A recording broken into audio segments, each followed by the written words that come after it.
Hi, this is Dipti Upadhyay and you are watching lighting tarot. आज की reading मैं 1 card reading करने वाली हूँ, बट इससे पहले मैं आपसे थोड़ी सी बातें करूँगी।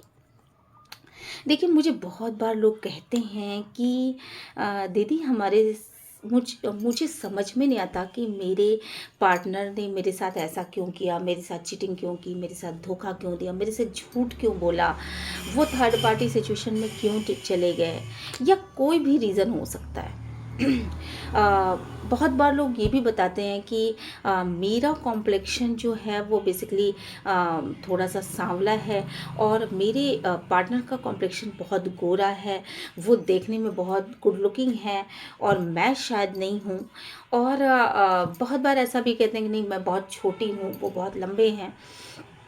या बहुत बार लेडीज़ भी मेरे पास आती हैं और वो कहती हैं कि आ, मेरे आगे मेरा पार्टनर खड़े होने लायक नहीं है, मुझे उसको कहीं भी लेकर के जाने में शेम फील होता है, और मैं नहीं समझ पाती कि मैं उसको जब साथ लेकर के चलूँ तो मैं दूसरों से क्या उसका इंट्रोडक्शन दूँ कि वो क्या है। ठीक है, बहुत बार लेडीज़ के साथ ऐसा होता है, बहुत बार जेंट्स के साथ भी ऐसा होता है।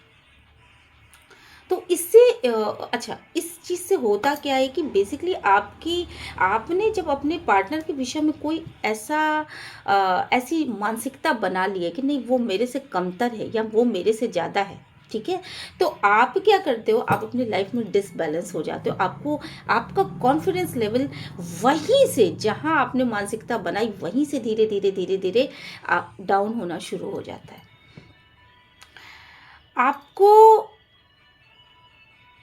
ये नहीं समझ में आता कि बैलेंस बनाऊं तो कैसे बनाऊं। अच्छा, ये चीज़ें दिमाग में कुछ इस तरीके से घर कर लेती हैं कि आ, आप खुद भी, अगर आपके अंदर कोई कमी है, आपको ऐसा महसूस हो रहा है कि नहीं आपके अंदर कोई कमी है, तो आप खुद कन्नी काटने लगते हो, आप खुद दूसरों से मूव ऑन होने लगते हो, आप खुद दूसरों से के सामने बैठना पसंद नहीं करते, उनसे बातचीत में भी आपके दिमाग में कॉन्टिन्यूसली वो चीज़ें चलती रहती हैं कि अरे मेरे अंदर तो ये कमी है, अगर सामने वाले ने देखा तो वो जान जाएगा कि मेरे अंदर बेसिकली ये कमी है। या उसने अगर मुझे और इस इंसान को साथ में देख लिया तो वो तुरंत कंपेयर करने लगेगा, उसके दिमाग में तुरंत ही आ जाएगा कि मेरे अंदर ये कमी है और सामने वाले के अंदर ये कमी है, या सामने वाला मेरे से बहुत अच्छा है। तो इस तरह की चीज़ें, या मेरा किसी और से कंपेयर कर लेना। बहुत बार घरों में क्या होता है, माँ बाप भी दूसरे से कंपेयर करने लगते हैं। अक्सर जो चीज़ें सुनने में आई हैं वो डार्क कॉम्प्लेक्शन को लेकर के हैं। अक्सर जो सुनने को लेकर के आई हैं वो छोटाई बड़ाई, या लंबा नाटा होना, या फिर अपने आप को एक्सप्रेस ना करना, या बहुत शाई नेचर, मतलब इन सारी चीज़ों को लेकर के बहुत ज़्यादा हमें मतलब अपने मन में एक अजीब सी भावना हम बना लेते हैं। तो देखिए, सबसे पहली चीज़ ये है कि हमें इस चीज़ को एक्सेप्ट करना पड़ेगा कि इस संसार में भगवान की बनाई हुई जो भी कृति है वो अनमोल है। उसका कोई जवाब नहीं। आप उसकी एक कृति को उठा करके देख लीजिए, उसने मनुष्य को ही बनाया। किसी साइंटिस्ट ने आज तक मनुष्य को नहीं बना पाए, कोई भी साइंटिस्ट नहीं बना पाया, वो चाहे जितना भी जानता हो। ऐसी हड्डियां जुड़ती हैं, वैसे हड्डियां जुड़ती हैं, ये चीज़ें होती हैं, ये मतलब दुनिया भर की चीज़ें, ऐसे सारी चीज़ें जान जाएंगे वो। भगवान की बनाई हुई कृति पानी, सभी जानते हैं कि पानी अनमोल है। वो क्या उसके अंदर होता है वो भी सभी जानते हैं, पर मिला करके बना नहीं सकते, है ना। ऑक्सीजन और हाइड्रोजन मिला के बना नहीं सकते आप पानी। तो उसकी बनाई हुई जो भी कृति है वो अनमोल है। सबसे पहले तो हमें इस बात पे विश्वास करना पड़ेगा। और दूसरी चीज़ ये कि अगर उसकी बनाई हुई चीज़ अनमोल है, तो हम किसी को ये कह करके कि ये छोटा है, ये नाटा है, ये लंबा है, ये खोटा, मतलब ये कह के जो शेम फील करवाने वाली भावना रखते हैं अपने अंदर। अगर हम बहुत खूबसूरत होते हैं तो हमारे अंदर, हमारा अगर गुड लुकिंग है तो हमारे अंदर एक एक्स्ट्रा कॉन्फिडेंस आ जाता है। कॉन्फिडेंस तो आता ही है, पर वो कॉन्फिडेंस एक्स्ट्रा ना बन जाए, इसका हमें ध्यान देना चाहिए। जब हम किसी के ऊपर उंगली उठाते हैं तो हम ये सोचते हैं कि सामने वाले में ये कमियां हैं, बट उस समय 3 उँगलियां जो हमारी तरफ मुड़ रही होती हैं उसे हम नहीं देखते कि हमारे अंदर क्या कमियां हैं, है ना। हो सकता है आप बहुत ज़्यादा गुड लुकिंग हो, पर हो सकता है कि आपके अंदर टैलेंट की बहुत ज़्यादा कमी हो, आप खुद को एक्सप्रेस ही ना कर पाते हो, या आप सही डिसीजन ना ले पाते हो, या और सारी टैलेंट जो होने चाहिए जो इंसान को इम्प्रेसिव बनाते हैं वो चीज़ें आपके अंदर ना हो सकता है कि आप बहुत खूबसूरत हो बट आपके अंदर अट्रैक्शन ना हो। खूबसूरती और अट्रैक्शन तो अलग अलग चीज़ है। किसी चीज़ आपसे कोई इंसान बध जाए, ये होता है अट्रैक्शन। आपकी तरफ लोग खुद ब खुद देखने लगे, ये होता है अट्रैक्शन। खूबसूरती तो सभी हैं, सभी की लंबी मतलब बड़ी आँखें, प्यारे से लिप्स, ये बहुत सारे लोग, आप तमाम लोग बहुत खूबसूरत हैं। और जो तमाम लोग खूबसूरत हैं उन्हीं लोगों में ये अट्रैक्शन वाले लोग भी आते हैं। तो देखिए, सबसे पहली चीज़ ये है कि हमें ये सोचना पड़ेगा कि भगवान की बनाई हुई जो चीज़ है वो अनमोल है, उसका कोई जवाब नहीं है। तो अगर भगवान ने तुम्हें बनाया है तो मुझे भी बनाया है, इन्हें भी बनाया है, उन्हें भी बनाया है, सोसाइटी के सारे लोगों को बनाया है। और भगवान ने जो गढ़ दिया वो कुछ सोच के गढ़ा है। क्यों? क्योंकि उसके प्लान्स हमारे प्लान से बहुत बेटर होते हैं, उसके प्लान हमारे प्लान से बहुत ऊपर की चीज़ होते हैं। उन्हें हम नहीं समझ पाते बट गॉड बहुत अच्छे प्लान करता है और हर इंसान के लिए बहुत अच्छे प्लान करता है। दूसरी चीज़ कि अगर हमें ऐसा लगता है तो उस जगह पे सोचे ना कि वो किसी को बहुत कुरूप सा चेहरा दे देता है, बहुत मतलब जो आपकी नज़रों में जो कुरूप हो, जो मतलब उसकी खुद की नज़रों में हो कि मैं काला हूँ, मैं हो सकता है मेरे चेहरे पे चेचक के दाग हों, मेरी ब्यूटी नहीं है, काला हूँ मैं, बट वहाँ पे उसका टैलेंट, इतना ज़बरदस्त टैलेंट उसको दे देते हैं कि आप उसके टैलेंट के आगे उसके चेहरे को भूल जाते हो। आपको लगता है ना, अरे अरे देखो देखो, अरे वो आ गया, अरे अरे किसी सीरियल को देखते हो, कोई इंसान भले ही वो बहुत कम मतलब लुकिंग वाइज बहुत कम हो बट वो उसके आने का आपको इंतज़ार होता है। आप कहते हो नहीं नहीं, अरे देखो ये सीरियल में ये जब आता है ना तब मज़ा आता है। क्यों क्यों? क्योंकि ये बहुत हंसाता है ना। तो आजकल लोग इतने दुखी हैं, तकलीफ में हैं, इतना फ्रस्ट्रेशन है, इतना ज़्यादा प्रॉब्लम्स हैं लाइफ में कि बेसिकली उनको खुशी चाहिए, वो चेहरे चाहिए जो खुश हो। तो आप जो है अपने आप को पहली चीज़ तो रिलैक्स करके रखिए और खुश रखिए। अगर आप खुश हैं तो आप ब्यूटीफुल हैं, अगर आप खुश हैं तो आप ब्यूटीफुल हैं।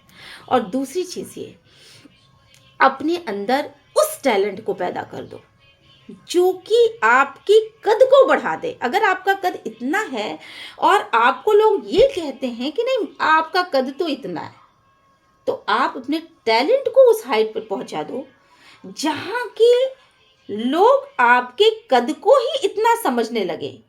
हो सकता है ये इल्यूजन हो बट लोग उसको इसी कद पे ले जा करके फिक्स कर दें। और सच्चाई क्या है? सच्चाई भी यही है कि भगवान ने अगर हमें जन्म दिया और हमारे अंदर अगर छोटी सी भी कमी रखी है ना, तो उसके बाद उसने हमें टैलेंट ऐसे दे दिए कि आप उस टैलेंट को साथ में करके इतना बढ़िया बैलेंस कर सकते हो कि आपकी हाइट, कद, आपका रिस्पेक्ट, आपकी वैल्यू, आप हर चीज़ अपने आप बढ़ती चली जाएगी। और अपने आप को एक्सेप्ट करना सीखिए। सबसे बड़ी चीज़ ये है कि हम अपने आप को कैसे एक्सेप्ट करते हैं।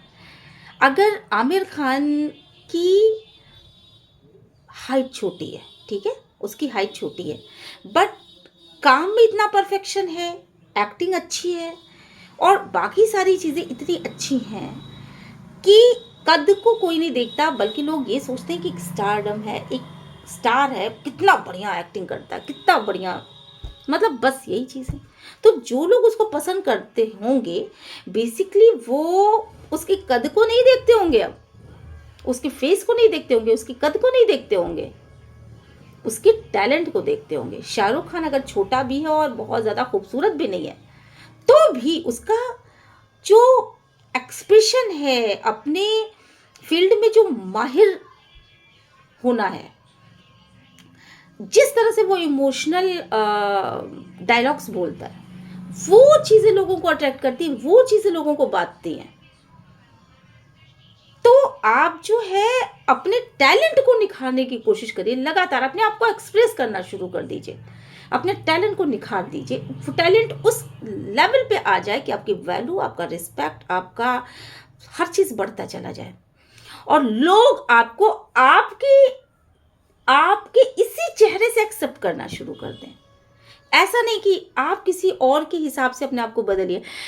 लोग अगर ये कहेंगे नहीं तुम तो ऐसे नहीं हो, तुम तो अच्छे नहीं दिखते, तो आप क्या करो कि फिर आप मोटे हो अगर, तो आप दिन दिन भर भूखे रहना शुरू कर दो, आप एक्सरसाइज करना शुरू कर दो, बहुत सारी एक्सरसाइज कर डालो और फिर अपने आप को उस कटघरे में खड़ा कर दो कि अरे मेरे से तो उठा नहीं जा रहा है, मुझे तो ये अपने लाइफ में ये भी प्रॉब्लम शुरू हो गई, वो भी प्रॉब्लम शुरू हो गई। क्योंकि आप कम खाओगे डेफिनेटली और हद से ज़्यादा एक्सरसाइज करोगे तो चीज़ें और ज़्यादा गड़बड़ होना शुरू हो जाएंगी, क्योंकि हर एक चीज़ का एक प्रोसेस होता है। और जब एंग्जाइटी आती है ना, तो इंसान के दिमाग में ये आता है कि बहुत तेज़ी के साथ अपने आप में बदलाव कर देना है।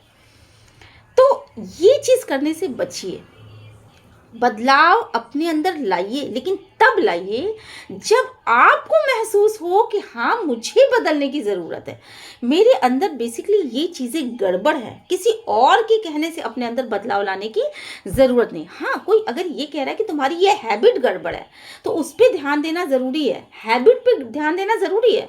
बट किसी और के लिए अगर आप मोटे हैं तो आप एंग्जाइटी में आ जाइए, अरे मैं तो बहुत मोटा हूँ, अब मैं तो किसी के लायक, मतलब मैं तो बिल्कुल, ओढ़ लीजिए अपने आप पे, टेंशन तो है ही, वो टेंशन अपने सिर पे लेकर के उसको बवंडर की तरह घुमाते रहिए। तो ये चीज़ें सही नहीं है और ये आपको और ज़्यादा प्रॉब्लम देंगी। तो सबसे अच्छा तरीका ये है कि आप उन चीज़ों को ना ये सोचिए कि मैं एक्स्ट्रा क्या करूं कि मेरे अंदर भगवान ने टैलेंट तो दिया ही है और सबके अंदर देता है। अगर वो उसने किसी को खास तरीके से कुछ अलग ढंग से का बनाया है, थोड़ा हल्का कम कॉम्प्लेक्शन उसका, थोड़ा फेयर कम है, थोड़ा सा लंबाई कम है या कुछ और कम है, तो उसके अंदर ये टैलेंट तो भर भर के बनाया है। तो दोनों को इस तरह से बैलेंस कर डालिए कि आपका कद बढ़ जाए और लोग आपको उस रूप में एक्सेप्ट करने लगे। और एक्सेप्ट ना करें, खुश हो करके एक्सेप्ट करें। उनको ऐसा लगे कि अरे ये तो आ गई, ये तो आ गया, ये देखो ना कितना बढ़िया। मैं कल एक यूट्यूबर है, शायद मुझे नहीं पता उनके बारे में ज़्यादा, दीपू शर्मा, मैं उनका नाम यहाँ इसलिए लेना चाहूँगी क्योंकि मैंने उनका वीडियो देखा, तो उसके बाद मुझे ये चीज़ें समझ में आई कि मुझे इस पर एक वीडियो बनाने की ज़रूरत है। और वो लेडी जो है अच्छी खासी हेल्दी है, बट क्या कमाल का उसने डांस किया। और हर एक जो पुराने जितने भी हीरो होते थे उन सबकी एक्टिंग, इतनी बढ़िया एक्टिंग और इतनी बढ़िया उसको डांस में फिट करना, वो चीज़ मैंने कहा क्या बात है। तो देखो यहाँ पर हुआ क्या कि वो मोटी तो इतनी है, मे बी कि उनको भी लोगों ने कहा होगा कि आप मोटे हो, या मे बी उनको भी लगता होगा कि मैं बहुत मोटी हूँ, पर वो लुक जो है इतना खूबसूरत निखर के आया उनके टैलेंट के साथ। जब वो मिक्स हो गया तो इतना खूबसूरत निकल के आया कि देखने से ये लगा कि वाह क्या बात है। तो इसी तरीके से कुछ अपने टैलेंट, अपने हुनर को कुछ इस तरीके से बैलेंस करिए कि आप खुद कमल का फूल बन जाए। तो ये चीज़ें मुझे आपसे कहनी थी। अपने ऊपर गर्व करिए, अपने आप को एक्सेप्ट करिए, मैं जो हूँ, जैसा हूँ। मैं काली हूँ, ठीक है, मैं काली हूँ, हाँ मैं तो काली हूँ, कोई दिक्कत नहीं है मुझे। यहाँ प्रॉब्लम क्या होती है ना, लोगों को प्रॉब्लम रहती है कि आप काली हो, वो आपको उंगली करेंगे। लोगों को प्रॉब्लम होती है, आपको उससे कोई प्रॉब्लम नहीं है, क्योंकि फेस ऑलरेडी हम अपने फेस से और क्या करते हैं भाई, हमारा फेस तो कोई दूसरा ही देखता है, तो हमें प्रॉब्लम नहीं होती है, सामने वाले को ज़्यादा प्रॉब्लम होती है। सामने वाले हमें उंगली करने वाले ज़्यादा होते हैं, सामने वाले हमें इंगित करने वाले ज़्यादा होते हैं कि आप कमतर हो, आप मेरे से कम हो। इस बात को एक्सेप्ट कर लो कि आप मेरे से कम हो। उन्हें आपको उंगली ही इसलिए करना होता है क्योंकि आपको कंट्रोल करना चाहते हैं, कुछ ना कुछ कंट्रोल करना चाहते हैं। आप मेरे से कम हो, आप मेरे से ऐसी हो, आप मेरे से वैसी हो, ये जताने के लिए वो उंगली करते हैं कि देखो वो तो मेरे से है, मतलब वो ऐसा है। तो इस तरह की फालतू की बातों में आपको दिमाग ही नहीं देना है। आप जो हो उसको आप एक्सेप्ट करो कि हाँ मैं जो हूँ मैं बढ़िया हूँ। अगर मैं काला हूँ तो या इट्स ओके, मैं काला हूँ लेकिन मैं कितना अच्छा हूँ। अगर आप नाटे हो, छोटे हो, या मैं नाटी हूँ या मैं नाटा हूँ, बट आई एम ओके, मैं हैप्पी हूँ, मैं कितना अच्छा हूँ। अगर आप कुछ भी मतलब किसी भी फील्ड में, मतलब अगर आपके अंदर कोई कमी है तो उसको टैलेंट के द्वारा बैलेंस करने की कोशिश करिए और किसी और के लिए चेंज मत होइए, प्लीज़ प्लीज़ प्लीज़। अगर आप मोटे हो इट्स ओके, अगर आप बदसूरत हो इट्स ओके, अगर आप काले हो इट्स ओके। मैं जो हूँ बेस्ट हूँ, सबसे अच्छा हूँ। इसी कहते हैं सेल्फ लव। खुद से प्यार करिए, खुद को एक्सेप्ट करिए। चलिए फिर एक 1 कार्ड रीडिंग करते हैं आपके सामने और जल्दी से अपनी विश, जो भी विश नहीं, जो भी आपके मन में जो भी क्वेश्चन आ रहा है उस क्वेश्चन को आप जल्दी से अपने मन में बोलिए और फिर मैं बताती हूँ यस या नो के रूप में कि वो क्वेश्चन आपका, उसका जवाब क्या है। ठीक है, उस क्वेश्चन का जवाब क्या है।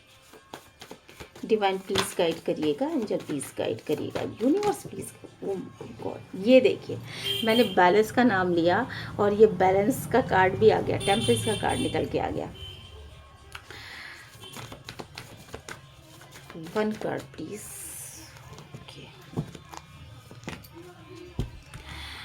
देखिए आप जो भी चीज़ें यहाँ पे पूछ रहे हैं कि मुझे लग रहा है बैलेंस से संबंधित कोई ऐसी चीज़, किसी चीज़ में आप बैलेंस चाहते हैं, या तो आप अपनी मैरिज लाइफ में बैलेंस लाना चाहते हैं, या तो आप जॉब में कोई बैलेंस चाहते हैं, या कहीं पे भी आप किसी चीज़ को स्टॉक करते, किसी चीज़ को बार बार देख रहे हैं, आपको उससे बहुत ज़्यादा आपको एक्सपेक्ट है, आपकी एक्सपेक्टेशन बहुत ज़्यादा है। आप सोच रहे हैं कि वो चीज़ आपके इस पास आएगी कि नहीं आएगी, और एक फॉगी सिचुएशन है जहां आपको क्लियरिटी नहीं मिली, आपको समझ में नहीं आ रहा है कि आप क्या करो, और आप अंधेरे में तीर चलाए चले जा रहे हो। ठीक है, और हर तरीके से कोशिश कर रहे हो, पर वो चीज़, जो भी चीज़ है वो बैलेंस से संबंधित ज़रूर है, वो कहीं ना कहीं कुछ बैलेंस से संबंधित चीज़ है। तो मैं यहाँ पे कहना चाहती हूँ कि हाँ यस, आपको उस चीज़ में विक्ट्री मिल जाएगी। अगर आप मैरिज में कोई बैलेंस चाहते हो, यस आपको बैलेंस मिलेगा। कोई इंसान, किसी इंसान को सोच रहे हो कि वो इंसान आपकी तरफ आएगा, यस वो आपकी तरफ आएगा, बट उसके लिए आपको खुद को मेहनत करनी पड़ेगी। कोई जॉब सोच रहे हो तो यस वो मिल सकती है आपको, बट आपको उसके लिए मेहनत करनी पड़ेगी काफ़ी ज़्यादा। पास्ट में जो भी गलतियां करी उन गलतियों को फिर से मत दोहराइएगा आप। और आप पे एंजेलिक ब्लेसिंग है डेफिनेटली। आप जिस भी इंसान के बारे में सोचो, बहुत ही पावरफुल इंसान है, बहुत पावरफुल इंसान है, और उसको विक्ट्री पाना, उसके ऊपर विक्ट्री पाना आपके लिए बहुत महत्वपूर्ण है। वो लाइफ से शायद आपकी इस समय आपकी लाइफ में नहीं है, और आप कोशिश कर रहे हो कि आप उसको लाइफ में ले आओ, तो डेफिनेटली आप उसको लाइफ में ला तो पाओगे, पर भगीरथ प्रयत्न करना पड़ेगा। मतलब काफ़ी ज़्यादा कोशिशें करनी पड़ेंगी, उसके दिल को जीतना पड़ेगा। जॉब पाना चाहते हैं तो यस आप जॉब पा सकते हैं, पर पास्ट की गलतियों को बिल्कुल मत दोहराइएगा, और अपने ऊपर विश्वास रखिए, और अपने अंदर भी थोड़ा सा चेंज लेकर के आइए। चेंज ज़रूरी है, क्योंकि टेम्परेचर का बदलाव कब आता है, किसी चीज़ की किसी दो चीज़ों को हम बैलेंस कब करते हैं। अगर एक तरफ ज़्यादा है एक तरफ कम है, तो आप बैलेंस कैसे करोगे। अपनी चीज़ों को थोड़ा सा कम करो। अगर आप में ईगो है तो थोड़ा सा कम कर दो, अगर आप में और कोई प्रॉब्लम है, कोई बुराइयां हैं, तो उनको निकाल के फेंक दो, तो फिर ये दोनों चीज़ पढ़े एक बराबर आ जाएंगे और बैलेंस हो जाएगा। ठीक है, तो मिलते हैं नेक्स्ट रीडिंग में। टिल देन बाय बाय, खुश रहिए, मस्त रहिए, प्रसन्न रहिए।